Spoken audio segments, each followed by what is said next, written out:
Halo, assalamualaikum warahmatullahi wabarakatuh. Kembali lagi bersama Bang Mimin ya. Lama nggak jumpa di channel Musik Official Story Crew 02. Dan jangan lupa subscribe juga channel baru Bang Mimin, yaitu Bang Mimin Channel. Linknya ada di deskripsi. Oke. Kali ini saya akan membawakan novel The Story of Ye Chen ya. Apalagi kalau bukan itu, bukan? Iya kan?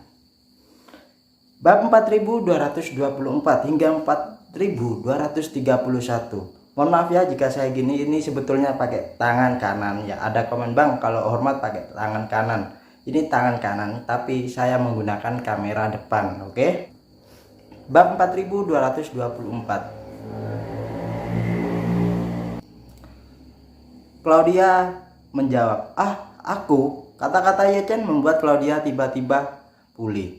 Dia bahkan mengira dia berhalusinasi. Karena ketika Ye Chen membujuk Bibi Li untuk kembali ke Cina, pikiran nalurinya adalah bahwa dia juga berharap untuk pergi ke Cina bersama mereka. Namun ketika dia berpikir bahwa Li Shoufen dan Bibi Li adalah kerabat Ye Chen asli, meskipun dia mengenali Ye Chen sebagai kakak laki-lakinya, itu hanya kesepakatan lisan. Bagaimana dia bisa begitu malu untuk mengusulkan ide seperti itu? Karena itu dia juga tahu betul bahwa jika Bibi Li dan Li Shoufen sama-sama kembali ke Tiongkok, dia akan sendirian lagi. Pada saat ini Ye Chen tiba-tiba mengundangnya untuk pergi ke Jinling bersamanya. Dia sangatlah bersemangat sehingga dia tidak bisa berbicara apalagi dan tidak bisa mempercayainya. Pada saat ini Ye Chen berkata dengan tegasnya, "Claudia, tidak ada artinya bagimu untuk tinggal di Kanada sendirian, bukan? Mengapa kamu tidak kembali ke Cina bersama Bibi Li dan Li Shoufen? Bukankah kamu sudah berada di tahun ketiga sekolah menengah ini? Anda bisa langsung ke orang asing. Sejauh yang saya tahu, tingkat kelulusan siswa asing sangatlah tinggi. Pada tahap ini banyaklah perguruan tinggi dalam negeri yang berkomitmen untuk membangun lembaga internasional, sehingga ambang batas untuk mahasiswa asing relatiflah rendah. Dan tidak ada serangkaian persyaratan seperti pendaftaran rumah tangga, status mahasiswanya, dan nilai ujiannya masuk perguruan tinggi mahasiswa asing untuk berbelajar. Apalagi Ye Chen ada hubungannya dengan Jinling, jadi dia bisa membantu Claudia melakukan beberapa kegiatan di sana saat itu." Ketika Li Shoufen mendengar kata-kata Ye Chen, dia segera berkata dengan penuh semangatnya, Kakak Ye, bisakah kamu benar-benar membiarkan Claudia pergi ke Jinling untuk belajar di universitas di sana?" Ye Chen mengangguk dengan santainya. "Seharusnya tidak sulit. Saya akan berkonsultasi ketika saatnya tiba. Bagaimana proses bagi siswa asing untuk mendaftar ke universitas di Jinling?" Li Shoufen berkata dengan penuh semangatnya, bagus sekali kakak. Claudia mendapat nilai bagus, bahkan jika kamu benar-benar ingin mengikuti ujian, tidak akan ada masalah baginya." Dengan mengatakan itu, Li Shoufen dan dengan cepat meraih tangan Claudia dan berkata dengan tidak sabar, Claudia, ketika masalah ini selesai, kembalilah ke Jinling bersama-sama kita." Claudia sangatlah senang dan bersyukur, tetapi dia tidak bisa berkata apa-apa dengan gugupnya. Aku akan membuatmu kesulitan nanti." "Bagaimana mungkin, Claudia?" Li Shoufen berkata, "Claudia, jika kamu tidak ikut dengan kami, Bibi Li dan kakak Ye Chen pasti akan mengkhawatirkanmu. Jika kamu kembali bersama kami tidak akan melakukannya. Tidak bisa meninggalkan Kanada. Janganlah khawatir." "Ya," Bibi Li juga berkata dengan seriusnya. "Claudia, kembalilah bersama kami. Kami tidak nyaman jika kamu tinggal di sini sendirian. Belum lagi kamu tidak memiliki saudara di sini. Jadi, kamu tidak perlu memilikinya. Semua kerabat di sini. Terlalu banyak obsesi dan memulai dari awal di tempat lain bukanlah hal yang buruk bagimu, bukan?" Berbicara tentang ini, Bibi Li memberi sedikit jeda dan melanjutkan, "Dan juga, jika kamu kembali bersama kami, kamu tidak akan membuat kami kesulitan. Di mataku, kamu adalah anakku seperti Shoufen. Keduanya bersamaku, dan aku tidak akan sendirian lagi." Claudia mengangguk dengan penuh terima kasih dan tersedak. "Saya telah menyebabkan masalah bagi semua orang." Li Shoufen berkata sambil tersenyum, "Ini semua keluarga. Lalu apa masalahnya?" Mengatakan itu, Li Shoufen teringat sesuatu dan bertanya, "Claudia, aku ingat ibumu berasal dari Jinling, bukan?" Claudia sedikit mengangguk. Iya, ibuku dari Jinling." Li Shoufen bertanya lagi, "Kalau begitu, apakah kamu masih memiliki kerabat di Jinling?" "Aku tidak tahu," Claudia berkata dengan sedikit emosi. "Ibuku memberontak ketika dia masih muda. Dia datang ke Kanada untuk belajar sendirian dan bersikeras menikahi ayahku. Kakek nenekku tidak bisa menerimanya, jadi ibuku diam-diam melakukannya, imigrasi, dan diam-diam menikahi dengan ayah saya. Kakek nenek saya sangatlah kecewa. Jadi sebelum saya lahir, pada dasarnya saya memutuskan kontak dengan keluarga saya di Jinling. Li Shofeng mengangguk dan menghibur. Tidak masalah, kami akan menjadi kerabatmu di masa depan nanti. Di pagi hari, sinar matahari yang cerah secara bertahap menyebar ke seluruh Vancouver. Kota yang seperti taman ini bisa semakin menunjukkan pesonanya sendiri di bawah sinar matahari pagi. Namun, tidak ada yang tahu apa jenis kotoran dan kotoran yang tersembunyi di sisi gelap kota ini. Di Sydney, yang berada di zona waktu yang sama dengan Vancouver, saat ini juga fajarlah telah tiba. Di sebuah villa tepi laut yang sangatlah mewah, seluas ratusan hektar di Sydney, seorang pemuda berusia 27 tahun atau 28 tahun dengan cemas mondar-mandir di ruang tamu menunggu kedatangan seseorang. Rokok di tangannya hampir habis dan alisnya semakinlah kencang dan panik. Tepat ketika putung rokok terbakar sampai habis, tiba-tiba ada rasa sakit yang tajam di jarinya dan tanpa sadar berteriak dan tanpa sadar membuang putung rokok itu. Dan kemudian bertanya kepada bawahannya di depannya dengan wajah muramnya. "Feiyu, masih ada apa? Ada berita nggak dari mereka?" Orang yang berbicara adalah tuan muda tertua dari keluarga Kiao dan kakak tertua dari Kiao Feiyun. Kiao Feiyun, orang-orang di depan Kiao Feiyun dengan hati-hati mengambil putung rokok dan berkata dengan hormatnya, "Kembali ke tuan muda tertua, kami telah mencoba untuk menghubungi tuan muda ketiga, tetapi tidak ada jawaban tuan. Komunikator kapal pesiar tidaklah menanggapi dan sinyal GPS belum dijawab. Itu juga hilang dan tidak pernah muncul lagi." Kiao Feiyun segera bertanya, "Apakah kapal dan pesawat yang dikirim untuk mencarinya membalas pesan itu?" "Belum tuan, belum." Bawahan itu menjawab dengan cepat. "Tuan muda tertua, ada kecelakaan besar di laut dan kesalahan penentuan posisi GPS relatiflah besar. Selain itu, sebelumnya tidaklah cerah, jadi tidak ada untungnya untuk saat ini sedang. Tapi sekarang sudah subuh, pekerjaan pencarian seharusnya akan jauh lebih cepat. Harap tunggu sedikit lebih lama tuan. Dan saya akan segera memberitahu Anda tuan jika ada berita lebih lanjutnya." "Sabar." Kiao Feiyun menggertakkan giginya dan berkata, "Bagaimana aku bisa sabar? Seluruh kapal hilang, bahkan kapalnya hilang. Ini tidak masuk akal. Mungkinkah sesuatu terjadi pada kapal itu?" Begitu dia selesai berbicara, dia bertanya pada dirinya sendiri dan berkata, "Namun angin dan ombak di laut tadi malam sangatlah kecil dan tidak ada yang keadaan darurat. Bagaimana mungkin kapal pesiar besar itu mengalami kecelakaan?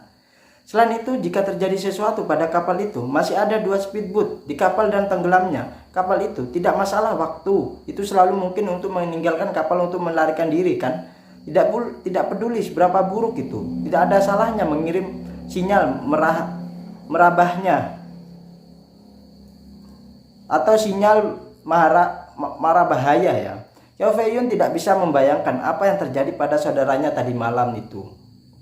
Ketika kapal pesiar memasuki air, kru hanya ingin bergegas ke geladak untuk bersiap melarikan diri dan tidak ada waktu untuk mengirim sinyal marah bahaya itu. Terlebih lagi, apa yang dilakukan orang-orang ini pada hari kerja adalah hal yang memalukan. Jadi cara mereka menghadapi keadaan darurat adalah dengan melengkapi tim pengawal dengan peluru tajam di kapal mereka. Namun karena ketakutan mereka yang relatif kuat, mereka tidak pernah menghadapi bahaya untuk waktu yang lama. Setiap kali mereka pergi ke laut untuk menjemput orang, itu lebih mudah dan tidak merepotkan daripada pergi ke laut untuk memancing seiring waktu. Semua orang lupa proses respon cepat. Oleh karena itu, tidak ada yang mengirim informasi marah bahaya ke Kiao Feiyun tadi malam. Bagi Kiao Feiyun, adik laki-lakinya dan lusinan bawahannya bersama dengan perahu tampaknya telah menghilang begitu saja. Dan dia tidak dapat menemukan petunjuk sama sekali. Pada saat ini bawahannya berkata dengan cepat, "Tuan, jangan khawatir, saya telah mengirim 6 speedboat dan 4 pesawat ke lokasi di mana kapal pesiar akhirnya menghilang. Mengingat beberapa jam telah berlalu, jangkauan pencarian berada dalam jarak 10 mil laut dari lokasinya. Daerah perairan ini masih sangatlah besar, jadi akan memakan waktu cukup lama tuan. Jika saya tidak dapat menemukannya di daerah ini, saya akan memperluas jangkauan pencarian hingga 20 mil dari tepi laut." Kiao Feiyun menggertakkan giginya dan mengangguk dan berkata dengan dingin, "Masalah ini harus disegel dengan ketat dan jangan biarkan orang tuaku tahu untuk saat ini. Mengerti?" "Baik tuan, saya mengerti." Sementara di Kanada, di Vancouver, sejumlah besar keluarga Italia di kota telah jatuh ke dalam ketakutan yang ekstrim. Karena mereka menemukan bahwa anggota keluarga mereka menghilang dalam semalam. Beberapa orang kehilangan suami mereka di rumah, beberapa orang kehilangan anak di rumah, beberapa orang kehilangan suami dan anak mereka, dan bahkan beberapa saudara laki-laki mereka. Pada awalnya semua orang tidak merasa terlalu takut karena mereka semua tahu bahwa kerabat mereka terlibat dalam pekerjaan yang memalukan. Mereka sering tidak pulang pada malam hari dan semua orang sudah terbiasa. Namun ketika keluarga-keluarga ini mulai berkomunikasi satu sama lain, rasa seperti membuka kontak ketakutan Pandora. Satu orang atau beberapa orang yang hilang dan keluarga mereka sendiri dapat dipahami sebagai sibuk dengan sesuatu. Namun ketika semua keluarga di sekitarnya menghilang, itu menjadi sangatlah aneh, bukan? Banyak anggota keluarga mengingat tadi malam dan mengatakan bahwa anggota keluarga mereka sudahlah tidur. Tetapi tiba-tiba mereka menerima telepon dari kakak laki-laki, kaki tangan mereka. Seolah-olah bos memiliki sesuatu untuk meminta mereka pergi ke dermaga. Jadi semua orang meninggalkan rumah dan pergi ke dermaga. Setelah itu orang-orang tiba-tiba menghilang dan tak kembali lagi. Yang lebih menakutkan adalah bahkan bos kelompok yang mencari mereka untuk pergi ke dermaga juga hilang. Dan istrinya tidak tahu apa-apa tentang keberadaan suaminya itu. Akibatnya para lansia, wanita, dan anak laki-laki ini mulailah berkumpul untuk mengumpulkan informasi yang berguna di mana-mana. Pesan pertama kembali adalah bahwa kasino yang seharusnya buka sampai pagi bahkan tidak memiliki seorang pun di sana. Hanya ada staf wanita yang tersisa di kasino, dan staf wanita ini sama sekali tidak sadar. Orang-orang memanggil dokter dan mereka secara paksa dibangunkan dengan menyuntikkan narkoba, dan kemudian para wanita itu mengatakan bahwa mereka tidak ingat apa-apa yang terjadi. Kemudian mereka menemukan rumah beberapa anggota dan menemukan bahwa anggota tersebut diculik saat mereka sedang beristirahat di rumah. Dan keluarga mereka seperti staf wanita di bar, semuanya dibius dan tidak ingat apa yang terjadi tadi malam. Ini tiba-tiba menyebabkan kepanikan yang hebat. Anda harus tahu bahwa lebih dari 800 pria dewasa menghilang dalam kurang waktu 1 malam. Apalagi dia juga anggota mafia yang penuh dengan kekuatan bertarung di hari kerja. Masuk akal bahwa mereka adalah satu-satunya yang membuat orang lain menghilang. Kapan orang lain akan membuat mereka menghilang? Ini lebih dari 800 orang menghilang bersamaan. Jadi untuk beberapa alasan, anggota keluarga berbondong-bondong ke gereja di komunitas Italia untuk berkumpul.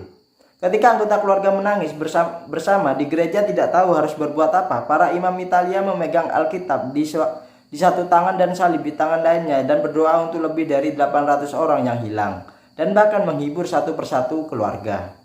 Selanjutnya seorang ayah baptis tua diundang ke keluarga dari panti jompo. Di saat-saat yang luar biasa, semua orang selalu memikirkan, berharap dia bisa keluar dan memimpin situasi secara keseluruhan. Ayah baptis tua itu telah melayani di grup Italia ini selama lebih dari 50 tahun. Meskipun dia tidak pernah menjadi pemimpin tertinggi, dia dianggap sebagai totem spiritual oleh anggota grup karena istri dan anak-anaknya dibunuh sebagai pembalasan oleh musuh. Reputasi adalah tidak ada hal yang kecil. Di dunia geng, dua jenis orang cenderung palinglah bergengsi. Salah satunya adalah karakter yang sangatlah kuat, seperti orang tertentu yang dapat memotong dari selatan ke utara, dari timur ke barat sendirian, dan bertarung melawan puluhan orang tanpa mengubah wajah dan berdirinya dunia. Ada juga karakter yang sangatlah menyedihkan. Misalnya orang-orang ini telah diretas berkali-kali oleh musuh-musuh dan keluarganya telah meninggal dan melukai dirinya sendiri karena tetapi dia adalah satu-satunya yang hidup sekuat Kiao Tiang yang tidak bisa dipukuli sampai mati. Orang seperti ini yang mengandalkan nasib tragis dalam hidupnya juga bisa menjadi legenda. Ayah baptis tua ini adalah yang terakhir. Ia awalnya memiliki 5 putra yang pada saat satu titik membuatnya sangatlah bangga. Karena dalam konsep geng tradisional Italia, anak laki-laki adalah salah satu-satunya pilihan untuk mewarisi material mereka dan mewarisi semangat juang silsilah mereka. Oleh karena itu, dalam kelompok ini pengutamaan anak laki-laki daripada perempuan merupakan ideologi pembimbing yang abadi. Di grup ini tidak ada anak laki-laki dan mereka malu untuk menyapa orang ketiga dan mereka keluar. Orang yang tidak memiliki anak laki-laki, ketika orang lain membawa anak laki-lakinya keluar untuk meretas orang, menjual narkoba, dan mengumpulkan uang perlindungan, mereka tidak tahu betapa rendah dan irinya mereka. Karena itu setiap anggota geng bangga memiliki anak laki-laki. Jika ada yang bisa melahirkan beberapa anak laki-laki, mereka benar-benar bisa berjalan dengan hidung terbalik. Ayah baptis tua itu memiliki 5 putra. Dan kelima putra ini lahir berturut-turut. Jadi dia tidak tahu berapa banyak orang yang iri pada dia. Selain itu, 4 dari 5 putra mewarisi jubahnya dan bergabung dengan geng. Dan putra kelima tidak punya waktu untuk bergabung karena dia masih muda. Awalnya hidupnya sangatlah menjanjikan. Keempatnya putra disatukan dalam geng. Mereka tidak hanya menjadi semakin berani, tetapi mereka juga memiliki lebih banyak kesempatan untuk naik di masa depan. Mungkin salah satu dari mereka bisa menjadi pemimpin kecil di masa depan yang akan datang. Namun keempat putranya terlalu salah paham. Selama perkelahian geng, keempat putranya dan kelompok laki-laki di tangannya mengendarai 7 atau 8 mobil ke wilayah geng Rusia dan mengejutkan orang-orang Rusia. Namun dalam perjalanan pulang dari kemenangan, Rusia mengambil jalan pintas dan menghentikan mereka dan membuat mereka lengah. Alhasil mobil yang dikendarai keempat putranya tidaklah kabur. Akibatnya keempat putranya menjadi pria bersenjata geng Rusia. Ayah baptis itu secara alami pingsan setelahnya, tetapi yang membuatnya semakin pingsan adalah tidak butuh waktu lama bagi komunitas mereka untuk dibalas oleh geng Rusia. Selama konflik, istri dan putranya yang masih kecil juga terbunuh. Sejak itu dia menjadi totem terburuk geng. Dalam arti tertentu, di mata mereka, anggota geng lainnya, keluarga mereka penuh dengan kesetiaan. Oleh karena itu, anggota grup Italia ini memberinya nama panggilan secara pribadi, memanggilnya Old Godfather dengan hormatnya. Ayah baptis tua itu tidak disebut Ryan. Alasannya mengapa dia dipanggil demikian adalah untuk menyesuaikan dengan film perang klasik Amerika, Saving Private Ryan. Dalam film, 4 bersaudara dari keluarga Ryan bergabung dengan tentara dan mengorbankan 3, dan pemerintah Amerika Serikat memutuskan untuk menyelamatkan Ryan. Terakhir, tidak peduli apa kenyataannya, kelima putra ayah baptis tua itu semuanya mati. Jadi di mata anggota kelompok Italia, dia bahkan lebih hebat dari Ryan. Itu sebabnya semua orang memberinya julukan seperti itu.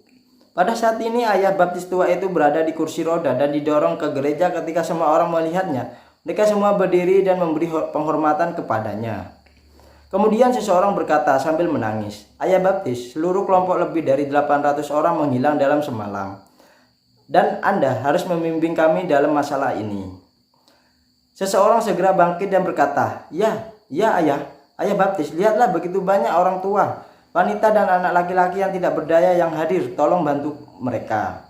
Ayah baptis tua itu berkata dengan suara gemetar, Saya telah bekerja dalam kelompok selama bertahun-tahun. Saya belum pernah menemukan hal yang aneh seperti ini. Memang benar bahwa semua orang hilang, namun, seseorang menangis dan berkata, kami menghitung dan menemukan bahwa tidak ada seorang pun yang tersisa di Vancouver, anggota geng Italia itu.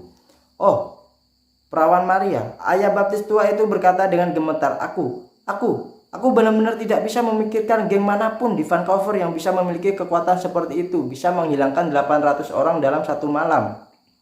Seseorang tidak berkata, ayah baptis tua, saya khawatir putra saya akan mengalami kecelakaan atau saya harus memanggil polisi. Saya khawatir hanya polisi yang dapat mengetahui tentang masalah ini dan memberi kami penjelasan. Ayah baptis tua itu sangatlah marah sehingga dia hampir berdiri dan berteriak dengan marah. Saya belum memanggil polisi untuk kelima putra saya yang mati, dan salah satu putra Anda hanya hilang selama satu malam. Jadi kamu tidak sabar untuk memanggil polisi. Tahukah kamu? Tahu apa hal yang paling tabu bagi geng Italia ini? Itu adalah memanggil polisi, kata ayah baptis tua itu berkata. Raungan ayah baptis tua itu membuat orang semua merasa sedikit ketakutan. Semua orang tidak begitu mengerti mengapa ayah baptis tua itu begitu sensitif untuk menelpon polisi. Jadi seseorang wanita menangis dan bertanya padanya, Ayah baptis, saat ini pilihan bagus apa lagi yang kita miliki selain menelpon polisi? Ayah baptis tua itu bertanya dengan wajah gelapnya, apakah suamimu tidak memberitahumu? Bahkan, jika dia mati janganlah mencari bantuan dari polisi. Ini adalah prinsip dasar yang diketahui setiap anggota geng kelompok. Begitu kata-kata ini keluar, wanita itu sedikit kecewa sejenak dan berkata dengan lembut, dia memanglah mengatakan hal-hal seperti itu, tapi sebelum selesai berbicara, ayah baptis tua itu berkata dengan suara dinginnya, tidak ada yang tidak benar. Anda harus tahu bahwa geng selalu tidak sesuai dengan polisi. Tidak ada gunanya memanggil polisi untuk urusan geng. Polisi di Vancouver telah memasukkan kami ke daftar hitam anggota geng untuk waktu yang lama. Begitu seorang anggota geng terluka, meninggal atau hilang, polisi tidak akan mengajukan kasus itu. Kami dan polisi telah lama mencapai pemahaman diam-diam bahwa masalah antara geng haruslah diselesaikan di dunia geng itu sendiri. Jadi Anda juga tahu bahwa bahkan jika anggota kelompok kita dibunuh oleh anggota geng yang lain saat menjual sesuatu di jalan, kami tidak akan memanggil polisi juga. Kami hanya akan memanggil saudara-saudara kami, membunuhnya dan membalaskan dendamnya. Dan kemudian memberikan pensiunan agar istri dan anaknya tidak khawatir tentang kehidupan masa depan mereka. Setelah mengatakan ini, dia melihat sekeliling pada semua dan bertanya dengan dinginnya, jika suami, putra, dan saudara laki-laki Anda terbunuh saat ini, apakah Anda ingin polisi melakukan keadilan untuk Anda? Dalam hal ini, jika polisi menangkap si pembunuh, paling-paling penjara seumur hidup. Tapi apa tradisi silsilah kita? Gigi ganti gigi, darah ganti darah, daging ganti daging, nyawa harus dibayar nyawa. Jika ditempatkan di Cina, hal semacam ini sama sekali tidak mungkin. Tetapi di beberapa tempat di mana geng bercampur di Kanada dan Amerika Serikat, faktanya ayah baptis tua itu mengatakan demikian. Polisi akan membentuk pemahaman diam-diam intervensi dengan geng-geng itu. Selama geng tidak menyebabkan masalah serius, polisi umumnya tidak akan ikut campur tangan. Lagi pula ada banyak geng di tempat seperti ini. Jika polisi mulai campur tangan dalam urusan geng, itu akan merusak keseimbangan alam antara geng dan yang akan menyebabkan geng lain memiliki pendapat tentang polisi, yang akan membuatnya lebih sulit untuk dikoordinasikan di masa depan nanti. Hal ini mengintervensi. Apa berarti hal-hal yang akan datang harus diintervensi? Selain itu, di antara geng, ada juga yang sangatlah tidak suka orang menggunakan polisi untuk menyelesaikan masalah itu. Karena menurut mereka, karena setiap orang adalah anggota geng, tidak peduli apakah mereka memiliki dendam satu sama lain, mereka haruslah berselisih dengan polisi. Jika ada yang bermasalah dan pergi ke polisi, itu pasti akan menyebabkan kemarahan publik di lingkaran geng. Dan dengan demikian ditangkaplah orang di lingkaran dan pengecualian permanen.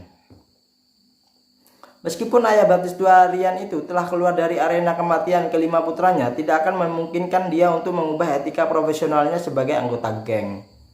Jadi dia berkata dengan nada yang tidak perlu ditanyakan lagi, kita harus sabar dalam masalah ini dan tunggu. Mereka pasti akan kembali atau tunggu atasan mereka muncul. Semua orang memandang ayah baptis tua Rian dan bertanya-tanya, apa yang dia maksud dengan pulang? Ayah baptis tua Rian berkata, kami telah kehilangan lebih dari 800 orang dalam satu malam. Jika mereka benar-benar mengalami kecelakaan, mereka pasti telah menyinggung banyak orang. Dari apa yang saya ketahui tentang grup sebagai besar bisnis grup, tidak mungkin bagi mereka untuk memiliki kesempatan untuk menyinggung orang yang begitu cakep. Jadi saya sangatlah ragu bahwa mereka menyinggung orang sebesar itu karena mereka membantu keluarga mereka. Sekarang, keluarga terakhir belumlah keluar untuk memberikan pernyataan. Jika kita memanggil polisi sekarang, tidak ada yang akan membayar sepeser pun untuk suami, putra, dan saudaramu. Tapi jika kita tidak memanggil polisi, pemilik insiden ini pasti akan memberikan penjelasan yang memuaskan kepada kita semua. Bahkan jika kamu tidak dapat menemukan pembunuh sebenarnya di balik layar itu, setidaknya kamu akan membiarkan kerabatmu mati sia-sia. Kamu haruslah mengerti ini. Begitu kata-kata itu keluar, semua orang di tempat kejadian dan menjadi yakin. Memanggil polisi sangatlah mudah. Namun jika terjadi kecelakaan dengan anggota keluarga mereka, polisi tidak akan memberikan bantuan apapun kepada anggota keluarga di masa depan kecuali membantu mereka menemukan kebenaran. Banyak dari mereka yang tua dan lemah, perempuan dan anak-anak, mereka sama-sama tidak memiliki kemampuan untuk mencari uang. Jika mereka tidak mendapatkan pensiunan, keluarga mereka akan segera bermasalah. Untuk uang, untuk masa depan, dan untuk mereka harus menunggu dengan sabar. Saat ini perairan dekat Vancouver, kapal pencarian keluarga Kiao akhirnya menemukan sebuah penemuan.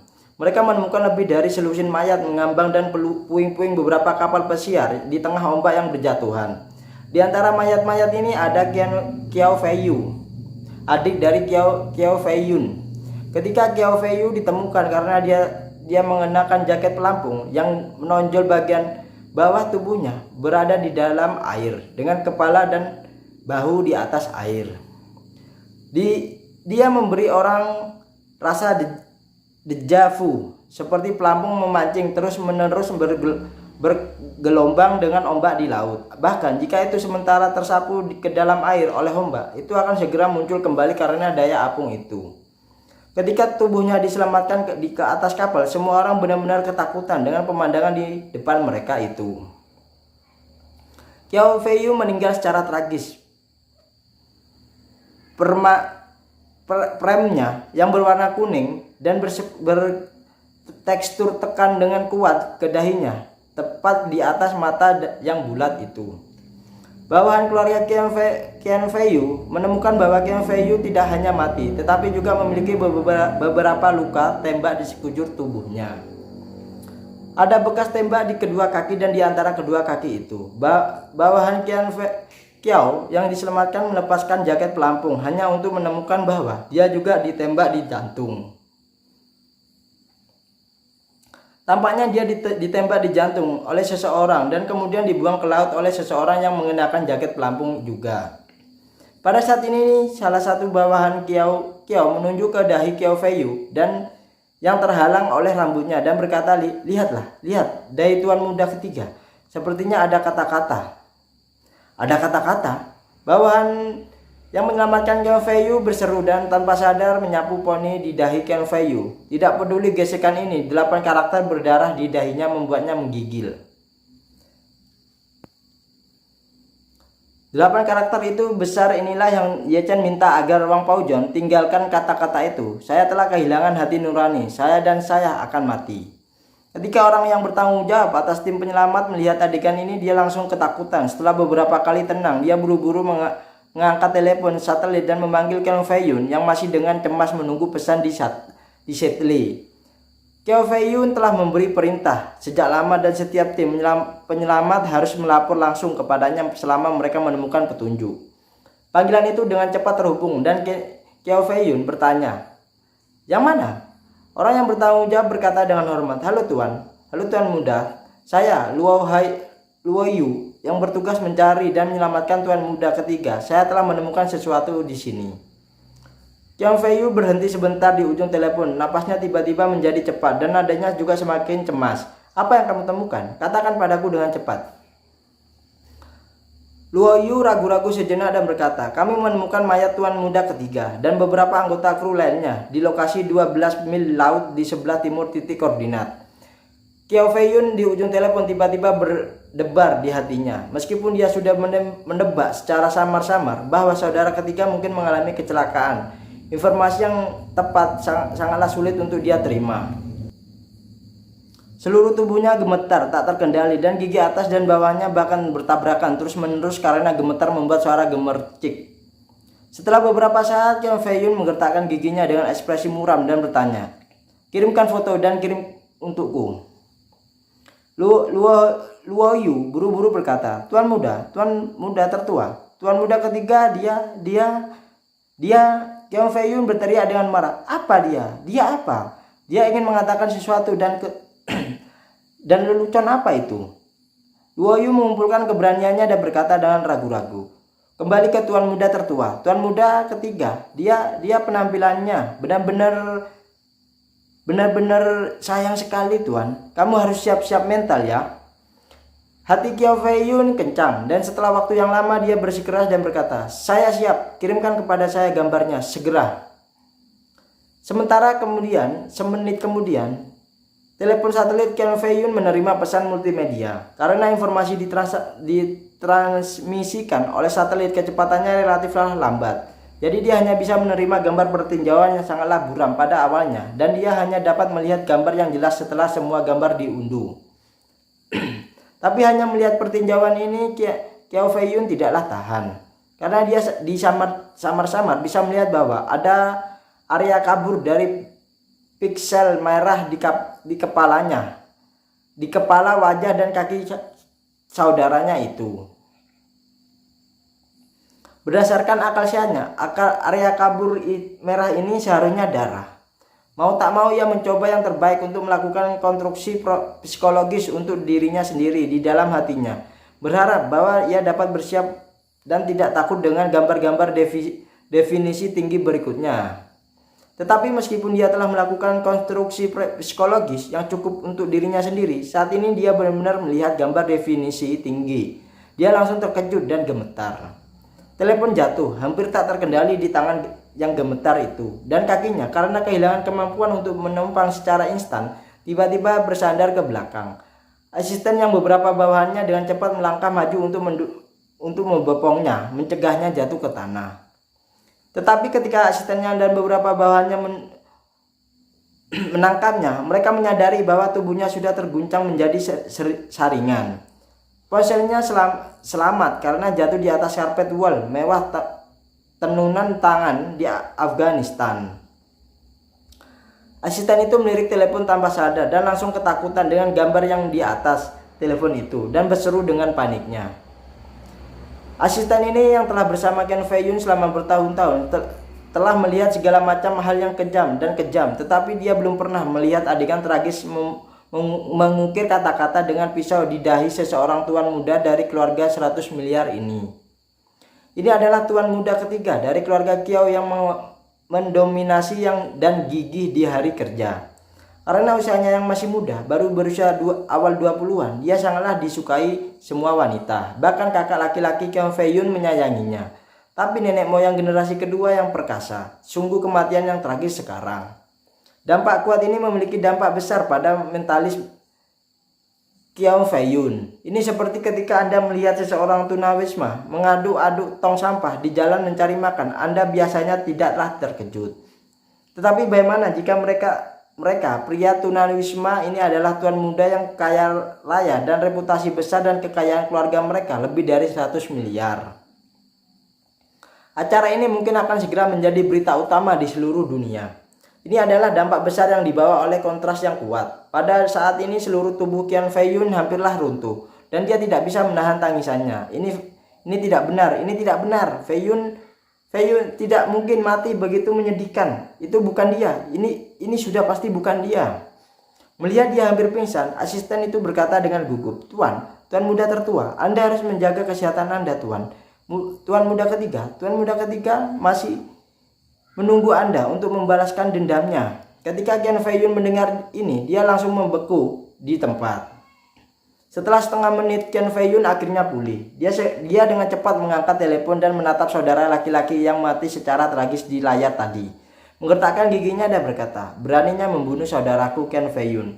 Ketika aku menemukannya, aku akan membiarkan dia mengalami semua siksaan paling menyakitkan di dunia, lalu menghancurkan dia menjadi berkeping-keping. 1000 mayat balas dendam saudaraku. Asisten itu berkata dengan cepat, Tuan muda tertua. Dari kata-kata yang terukir di dahi tuan muda ketiga, pembunuhnya kemungkinan adalah orang Cina. Ken Fei Yun mengangguk dengan ekspresi muram dan menggertakkan giginya dan berkata, pihak lain bukanlah hanya orang Cina, dia juga harus tahu banyak rahasia kita. Berbicara tentang ini, Ken Fei Yun berkata dengan benar. Benar Tuan, benar. Fei Yun pergi ke Italia untuk mengambil barang kemarin. Tanyakan kepada Italia apa yang terjadi semalam.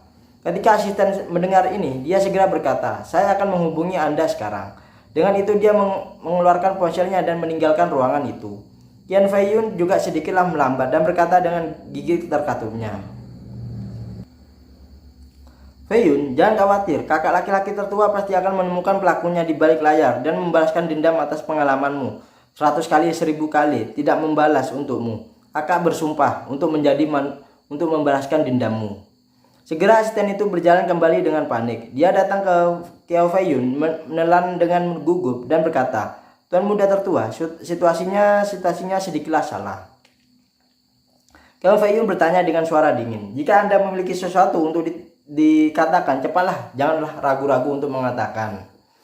Asisten itu berkata dengan panik, saya mendengar bahwa lebih dari 800 orang dalam kelompok Italia di Vancouver menghilang dalam semalam dan tidak ada yang tahu kemana mereka pergi. Banyak dari mereka dibawa pulang dengan anestesi tadi malam, persis seperti cara mereka menculik wanita muda.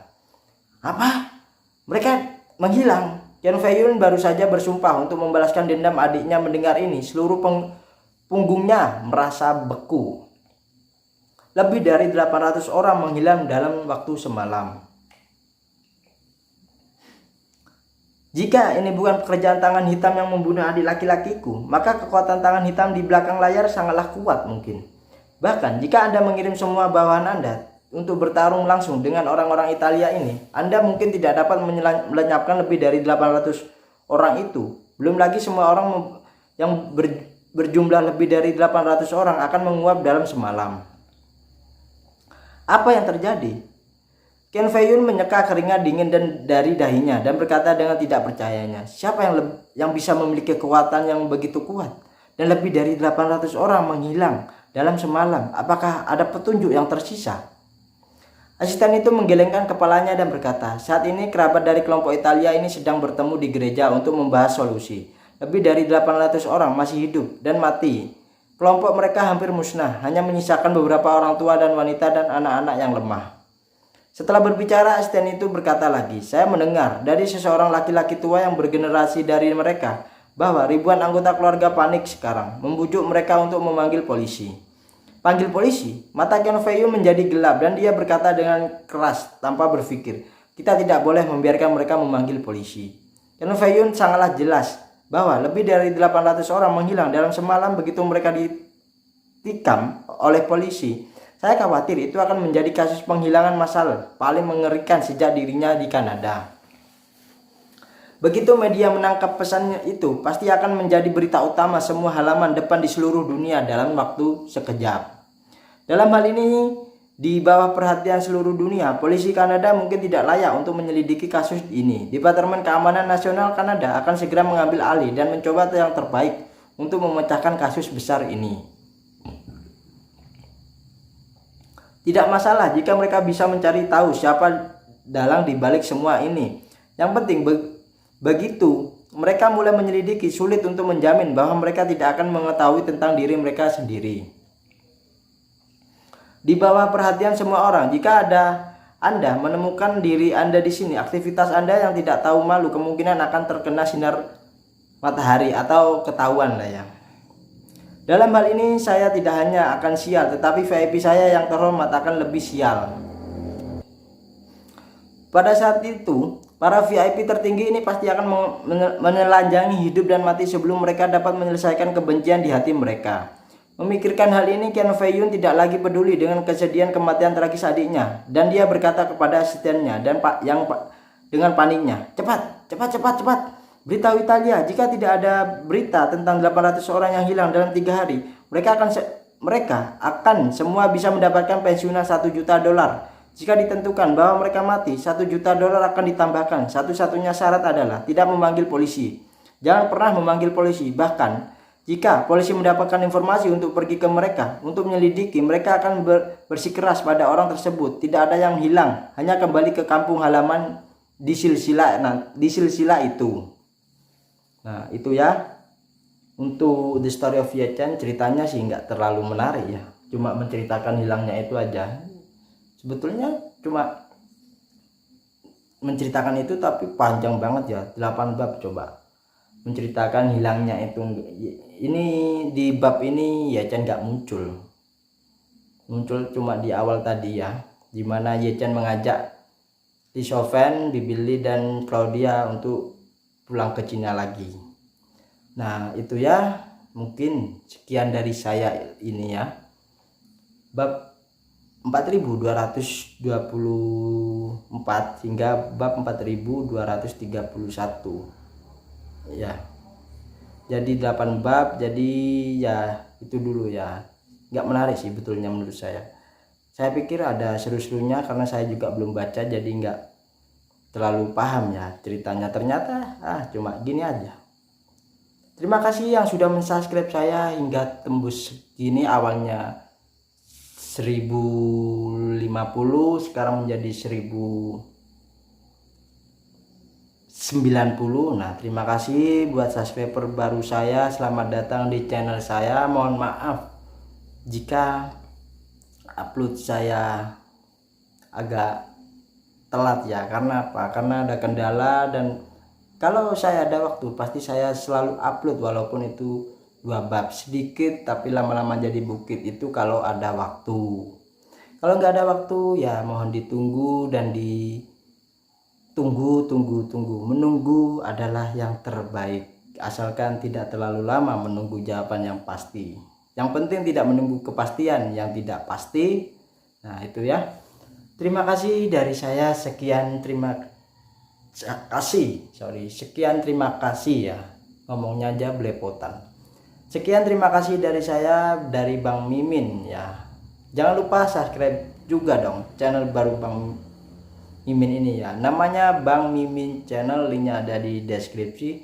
Mungkin ya kalau ada kendala atau apa ya, apa namanya itu, trouble ya. Dulu pernah saya trouble itu trouble nggak bisa upload di channel satunya, bisanya di upload channel satunya itu. Jadi ya takutnya itu, jadi jangan lupa di subscribe juga. Mungkin di sana, oh di sini nggak upload, mungkin abang upload di sana. Nah itu ya. Untuk yang ingin bab 3000 ke bawah ya, atau Yecen ke 3000 ke bawah, itu silahkan kunjungi fanpage saya ya. Ini fanpage-nya di sini. Di sini nih, sorry, fanpage-nya di sini. Ya, di sini fanpage, dan